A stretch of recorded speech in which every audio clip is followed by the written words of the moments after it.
ஓம் சாந்தி. இன்றைய முரளியில் பாபா நமக்கு சொல்கிறாங்க, நீங்கள் ஸ்ரீமத் படி நடந்து அமைதியினுடைய ஆழத்துக்கு போகிறீங்க. உங்களுக்கு தந்தைக்கிட்டேருந்து அமைதியினுடைய ஆஸ்தி கிடைக்குது. அமைதி இருந்ததுன்னா எல்லாமே வந்துருங்கிறத பாபா இன்னைக்கு புரிய வைக்கிறார். அடுத்ததான் பாபா சொல்கிறாங்க, அமைதியை கொடுக்கக்கூடிய இறைவனே என்ன முக்தி தாமத்திற்கு, அதாவது சாந்தி தாமத்துக்கு கூட்டிகிட்டு போங்கன்னு சொல்லி கூப்பிடுறாங்க. ஆனால் அந்த இறைவன் யார், எப்போ வந்து அந்த அமைதியை கொடுப்பாரு, எதுவுமே யாருக்குமே தெரியாமல் இருக்கிறாங்க. தன்னை ஆத்துமானு புரிஞ்சிட்டு சிவத்தந்தையை நினைவு செய்யும்போது அமைதியினுடைய ஆஸ்தி நமக்கு கிடைச்சிரும். அமைதி வந்ததுன்னா மற்ற எல்லாமே வந்துடும். அமைதியின் மூலமாக உடல் நோய் கூட நீங்கி போயிடும். மிக ஆரோக்கியமானவர்களாக இருப்பீங்க அப்படிங்கிறத இன்னைக்கு முரளியில் பாபா நமக்கு புரிய வைக்கிறார். அடுத்ததான் பாபா சொல்கிறாங்க, நீங்கள் அனைவருமே ஒரு பரம்பிதா பரமாத்மாவோட குழந்தைகளாக இருக்கீங்க. எனவே நீங்கள் சகோதரன். எப்போ பிரஜாபிதா பிரம்மாவுடைய குழந்தை ஆகிறீங்களோ அப்போ சகோதரிகள் ஆகிறீங்க. எனவே தந்தை இன்றைய முரளியில் தூய்மைக்கும் முக்கியத்துவம் கொடுக்கிறார். பதீத்த பாவனரே வாருங்கள்னு கூப்பிட்டீங்க, நான் வந்திருக்கிறேன். என்னை நினைவு செய்தால் நீங்கள் தூய்மையாயிருவீங்க. அடுத்து ஒவ்வொருவருடைய வீட்லேயும் இந்த 7 நாள் பாடத்தினுடைய படங்களையெல்லாம் வைங்க. அதாவது கண்காட்சியினுடைய படத்தையெல்லாம் வச்சு வர எல்லாருக்குமே புரிய வைங்க. இருக்கிறதுலையே மிகப்பெரிய தானம் அப்படின்னா தந்தையை பற்றின அறிமுகத்தையும் இந்த சிருஷ்டியினுடைய முதல் கடையினுடைய ஞானத்தையும் கொடுக்கறது தான். இப்போ பாபா கூட சுயதர்சன சக்கரதாரியாக இருக்கார். குழந்தைகளான நம்மளையும் சுயதர்சன சக்கரதாரிகளாக ஆக்குறாரு. பாபா சொல்கிறாங்க, என்னை நினைவு செய்தால் ஆத்மாவான நீங்கள் தூய்மையும் ஆயிடுவீங்க, உங்களுக்கு அமைதியும் கிடைக்கும். நினைவின் மூலமாக தான் உங்களுடைய பாவங்கள் கூட பஸ்பமாகும். எனவே முக்கியமான விஷயமே நினைவினுடைய யாத்திரை. அடுத்தது பாபா சொல்கிறாங்க, தன்னை ஆத்மான்னு உணர்ந்து தந்தையை நினைவு செய்தால் ஆத்மாவில் இருக்கக்கூடிய அனைத்து குப்பைகளும் நீங்கிரும். அரைக்கல்பத்தினுடைய குப்பைகள் இருந்துட்டுருக்கு. எனவே ஆத்ம தந்தை வந்து நமக்கு அனைத்து ஞானத்தையும் கொடுக்குறாரு. ஏதாவது சந்தேகங்கள் இருந்தால் தந்தை கிட்ட கேட்டு தெளிவுபடுத்திக்க சொல்கிறாரு. ஆத்ம அபிமானியாக ஆகுங்கள். நீங்களாம் என்னோட செல்லமான குழந்தைகள் தானே. எனவே தன்னை ஆத்மான்னு உணருங்க. தேக உணர்விலிருந்து விடுபட்டு விடுங்க. அடுத்து பாபா சொல்கிறாங்க, எந்த அளவுக்கு தந்தையை நினைவு செய்வீங்களோ அந்த அளவுக்கு உங்களோட விக்கிரமங்களெல்லாம் விநாசமாகி உயர்ந்த பதவி அடைவீங்க. அதனால் மற்றவங்களோடு சேர்ந்து வீணாக உங்களோட நேரத்தை இழந்துடாதீங்க. இவங்க ஏன் இப்படி இருக்காங்க, இது ஏன் இப்படி செஞ்சாங்க அப்படின்னு உங்களுடைய சிந்தனையை செய்யாதீங்க. மற்ற எல்லா சிந்தனைகளையும் விட்டுருங்க. ஏன்னா உங்களுடைய நேரம் மிக மிக மதிப்பு வாய்ந்ததாக இருக்குது. அதை வீணாக இழக்காமல் தந்தையை நினைவு செய்யக்கூடிய பயிற்சியை அதிகரிக்கணும்னு சொல்கிறாரு. எனவே இன்றைய முரளியில் பாபா அமைதிக்கும் தூய்மைக்கும் முக்கியமான ஆதாரம் தன்னை ஆத்மான்னு உணர்ந்து தந்தையை நினைவு செய்வதின் மூலமாக இந்த 2 குணங்களும் நமக்குள்ள முழுமையாக வரும். இதை முரளியில் இன்னும் விரிவாக சொல்கிறாரு. நாம் முரளியை விரிவாக கேட்கலாம். ஓம் சாந்தி. முரளி டேட் 4/6/2025. காலை முரளி பாம் தாதா மதுபன். இனிமையான குழந்தைகளே, இப்போது நீங்கள் ஸ்ரீமத் படி அமைதியின் ஆழத்திற்கு செல்லுகின்றீர்கள். உங்களுக்கு தந்தையிடமிருந்து அமைதியின் ஆஸ்தி கிடைக்கிறது. அமைதியில் அனைத்தும் வந்துவிடுகின்றன. கேள்வி, புது உலக படைப்பிற்கு முக்கிய ஆதாரமாக இருப்பது எது? பதில், தூய்மை. தந்தை எப்போது பிரம்மாவின் உடலில் வந்து புதிய உலகை படைப்பாரோ அப்போது நீங்கள் உங்களுக்குள் சகோதரி ஆகின்றீர்கள். ஆண் பெண் என்ற உணர்வு விலகுகிறது. இந்த கடைசி பிறவியில் பவித்திரமாவதால் பவித்திர உலகின் எஜமானர் ஆகின்றீர்கள். நாங்கள் சகோதரிகளாக இருப்போம். விகார உணர்வோடு பார்க்க மாட்டோம். ஒருவர் பிறரை எச்சரிக்கை செய்து முன்னேறுவோம் என உங்களுக்குள் உறுதிமொழி எடுக்கின்றீர்கள். பாட்டு: விழித்தெழுங்கள் மணப்பெண்களே, விழித்தெழுங்கள். ஓம் சாந்தி. இனிமையிலும் இனிய குழந்தைகள், பாடலை கேட்டீர்கள். புத்தியில் சுயதர்சன சக்கரம் சுற்றுகிறது. தந்தையையும் சுயதர்சன சக்கரதாரி என்று சொல்லுகின்றார்கள். ஏனென்றால் உலகின் முதல் இடை கடைசியை அறிவதே சுயதர்சன சக்கரதாரி ஆவது ஆகும். இந்த விஷயங்களை தந்தையை தவிர வேறு யாரும் புரிய வைக்க முடியாது.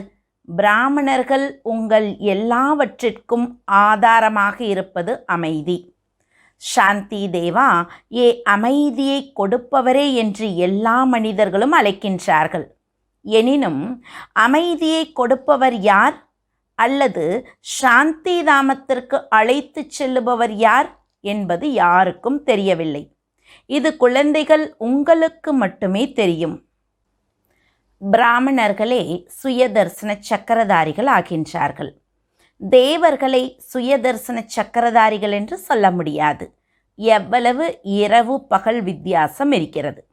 நம்பர்வார் முயற்சிக்கு தக்கபடி நீங்கள் ஒவ்வொருவரும் சுயதர்சன சக்கரதாரிகளாக இருக்கின்றீர்கள் என்று தந்தை குழந்தைகள் உங்களுக்கு புரிய வைக்கின்றார். தந்தையை நினைவு செய்வதே முக்கிய விஷயம். தந்தையை நினைவு செய்வதே அமைதியின் ஆஸ்தியை பெறுவதாக இருக்கிறது. அமைதியில் எல்லாம் வந்து விடுகின்றன. உங்கள் ஆயுளும் அதிகமாகிறது. உடலும் நோயற்றதாக மாறிக்கொண்டே போகிறது. தந்தையை தவிர வேறு யாரும் சுயதர்சன சக்கரதாரியாக மாற்ற முடியாது. ஆத்மாவே அப்படியாகிறது. தந்தையும் அப்படி இருக்கின்றார். ஏனென்றால் அவரிடம் உலகின் முதல் இடை கடையின் ஞானம் இருக்கிறது. இப்போது புது உலகம் படைக்கப்படுகிறது என்ற பாடலையும் கேட்டீர்கள். மனிதர்களே பாடல்களை உருவாக்குகின்றார்கள். தந்தை அமர்ந்து சாரத்தை புரிய வைக்கின்றார். அவர் அனைத்து ஆத்மாக்களுக்கும் தந்தை. எனவே எல்லா குழந்தைகளுக்கும் தமக்குள் சகோதரர்களாக இருக்கின்றீர்கள். தந்தை புதிய உலகத்தை படைக்கும்போது நீங்கள் பிரஜாபிதா பிரம்மா மூலமாக சகோதரன் சகோதரிகள் ஆகின்றீர்கள். ஒவ்வொருவரும் பிரம்மா குமார் குமாரிகளாக இருக்கின்றீர்கள். இது புத்தியில் இருந்தால் ஆண் பெண் என்ற உணர்வு விலகிவிடும். நாமும் உண்மையில் சகோதரர்களாக இருக்கின்றோம் என்பதை மனிதர்கள் புரிந்து கொள்வதில்லை. தந்தை படைப்பை படைக்கும்போது நீங்கள் சகோதர சகோதரிகள் ஆகின்றீர்கள். குற்றப்பார்வை நீங்கிவிடும். ஹே பதீத்த பாவனரே என நீங்கள் அழைத்து வந்ததை தந்தை நினைவூட்டுகின்றார். இப்போது நான் வந்திருக்கின்றேன். இந்த கடைசி பிறவியில் பவித்திரமாக இருங்கள். அப்போது நீங்கள் பவித்திர உலகத்திற்கு எஜமானர்கள் ஆவீர்கள் என்று நான் உங்களுக்கு சொல்லுகின்றேன். இந்த கண்காட்சி படங்கள் உங்கள் ஒவ்வொருவர் வீட்டிலும் இருக்க வேண்டும். ஏனென்றால் குழந்தைகள், நீங்கள் பிராமணர்கள். உங்கள் வீடுகளில் இந்த படங்கள் அவசியம் இருக்க வேண்டும். இவற்றை வைத்து புரிய வைப்பது மிக எளிது. 84 பிறவிகளின் சக்கரம் புத்தியில் இருக்கிறது. நல்லது, உங்களுக்கு ஒரு பிராமணியை கொடுப்போம், அதாவது டீச்சரை கொடுப்போம். அவர் வந்து சேவை செய்துவிட்டு போவார். நீங்கள் கண்காட்சி நடத்துங்கள். பக்தி மார்க்கத்திலும் ஒருவருக்கு கிருஷ்ணர் பூஜை செய்ய தெரியாத போது, மந்திர தந்திரங்கள் தெரியாத போது பிராமணரை அழைக்கின்றார்கள். அவர் தினம்தோறும் வந்து பூஜை செய்கின்றார். நீங்களும் பிராமணியை அழைக்க முடியும்.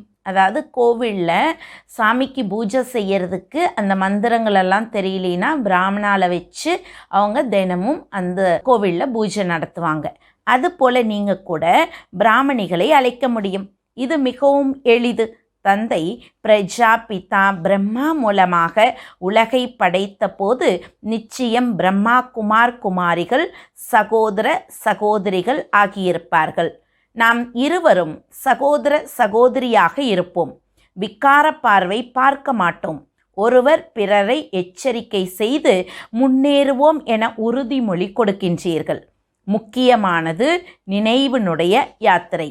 அந்த மனிதர்கள் அறிவியல் பலத்தால் எவ்வளவு மேலே போக முயற்சி செய்கின்றார்கள். எனினும் மேலே எந்த உலகமும் இல்லை. இது அறிவியலின் உச்சத்திற்கு போவது ஆகும். இப்போது நீங்கள் ஸ்ரீமத் படி அமைதியின் உச்சத்திற்கு போகின்றீர்கள். அவர்களுடையது அறிவியல், இங்கே உங்களுடையது அமைதி. ஆத்மா சுயம் அமைதி ஸ்வரூபம் என்பது குழந்தைகளுக்கு தெரியும். இந்த சரீரத்தின் மூலமாக பாகத்தை மட்டும் நடிக்க வேண்டியிருக்கிறது. கர்மம் இல்லாமல் யாரும் இருக்க முடியாது.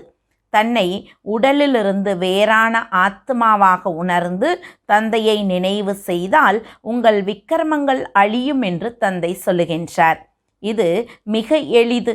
எல்லோரையும் விட அதிகமாக யார் எனது பக்தர்களோ, அதாவது சிவனுக்கு பூஜை செய்வார்களோ அவர்களுக்கு புரிய வையுங்கள்.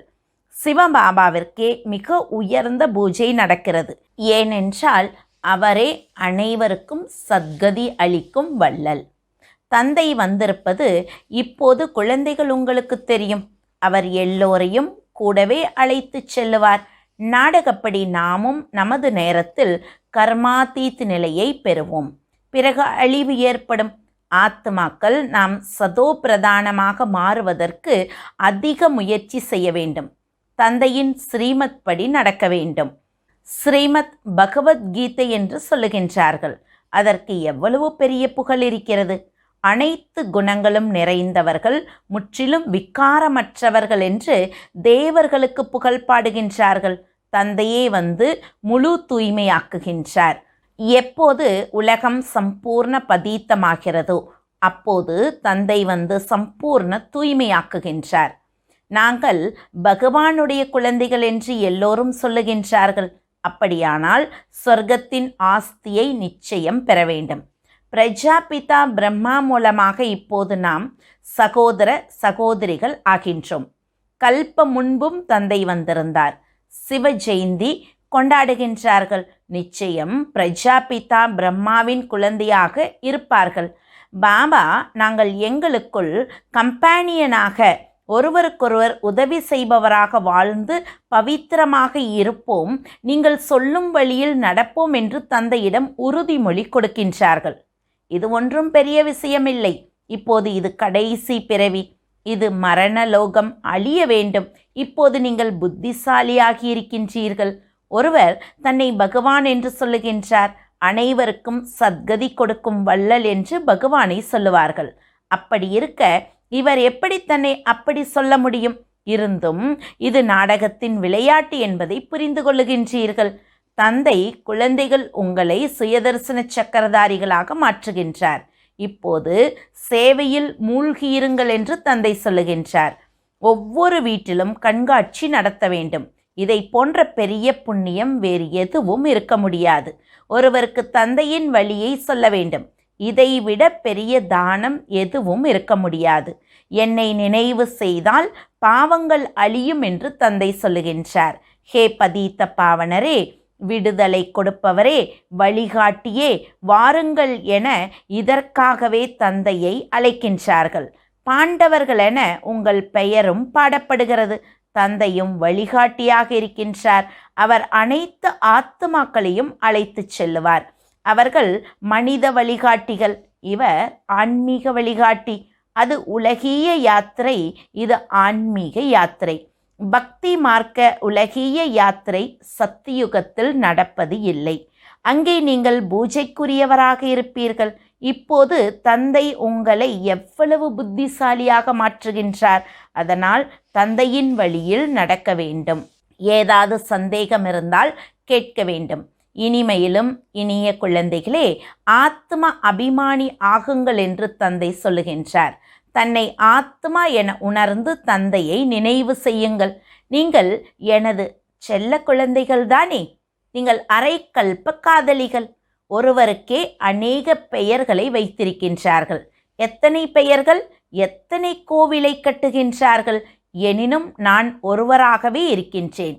எனது பெயர் சிவன். நான் 5000 வருடங்களுக்கு முன்பு பாரதத்திற்கே வந்திருந்தேன். அப்போது குழந்தைகளை தத்தெடுத்திருந்தேன். இப்போது தத்தெடுத்திருக்கின்றேன். பிரம்மாவின் குழந்தைகளாக இருப்பதால் நீங்கள் பேரன் பேத்திகளாகிவிட்டீர்கள். இங்கே ஆத்மாக்களுக்கே ஆஸ்தி கிடைக்கிறது. அதில் சகோதர சகோதரி என்ற கேள்வி எழ முடியாது. ஆத்மாவே படிக்கிறது, ஆத்மா பெறுகிறது, எல்லோருக்கும் உரிமை இருக்கிறது. குழந்தைகள், நீங்கள் இந்த பழைய உலகில் பார்க்கும் அனைத்தும் அழிய வேண்டும். உண்மையில் மகாபாரத யுத்தமும் இருக்கிறது. எல்லையற்ற தந்தை எல்லையற்ற ஆஸ்தியை கொடுக்கின்றார், எல்லையற்ற ஞானத்தை சொல்லுகின்றார். அதனால் தியாகமும் எல்லையற்றதாக இருக்க வேண்டும். கல்ப முன்னரும் தந்தை ராஜயோகத்தை கற்பித்திருந்தார். ராஜஸ்வ அஸ்வமேத யாகத்தை படைத்திருந்தார் என்பது உங்களுக்கு தெரியும். பிறகு ஆட்சி செய்வதற்கு சத்தியுக புது உலகமும் நிச்சயம் தேவை. பழைய உலகின் அழிவும் நடந்திருந்தது. 5000 வருடங்களின் விஷயம். இதே சண்டை நடந்தது. அதனால் கதவு திறந்தது. சொர்க்கவாசல் எப்படி திறக்கும் என்பதை வந்து புரிந்து கொள்ளுங்கள் என போர்டிலும் எழுதுங்கள். உங்களால் புரிய வைக்க முடியாத போது பிறரையும் அழைக்கலாம். பிறகு மெல்ல மெல்ல வளர்ச்சி ஏற்பட்டு கொண்டே இருக்கும். பிரஜாபிதா பிரம்மாவின் குழந்தைகளாக நீங்கள் எவ்வளவு அதிக பிராமணிகள் இருக்கின்றீர்கள். சிவபாபாவிடமிருந்து ஆஸ்தி கிடைக்கிறது. அவரே அனைவருக்கும் தந்தை. நாம் பிராமணர்களிலிருந்து தேவதைகள் ஆகின்றோம் என்பதை நல்லபடியாக புத்தியில் வைக்க வேண்டும். நாமே தேவர்களாக இருந்தோம், பிறகு சக்கரத்தை சுற்றி வந்தோம். நாம் இப்போது பிராமணர்களாகி இருக்கின்றோம். பிறகு விஷ்ணுபுரிக்கு போவோம். ஞானம் மிக எளிதாக இருக்கிறது. எனினும் கோடியில் சிலரே வருகின்றார்கள். கண்காட்சிக்கு எவ்வளவு அதிகமானோர் வருகின்றார்கள். அவர்களில் யாராவது அரிதாக குழந்தைகள் ஆகின்றார்கள். சிலர் மிக நன்றாக இருக்கிறது, நாங்கள் வருவோம் என புகழ் மட்டும் பாடுகின்றார்கள். யாராவது அரிதாக 7 நாள் பாடத்தை பெறுகின்றார்கள். இப்போது 7 நாட்கள் என்றால் என்ன? கீதையின் பாடத்தையும் 7 நாட்களுக்கு வைக்கின்றார்கள். நீங்களும் 7 நாட்கள் பட்டியில் இருக்க வேண்டும். தன்னை ஆத்மா என உணர்ந்து தந்தையை நினைவு செய்தால் எல்லா குப்பைகளும் நீங்கிவிடும்.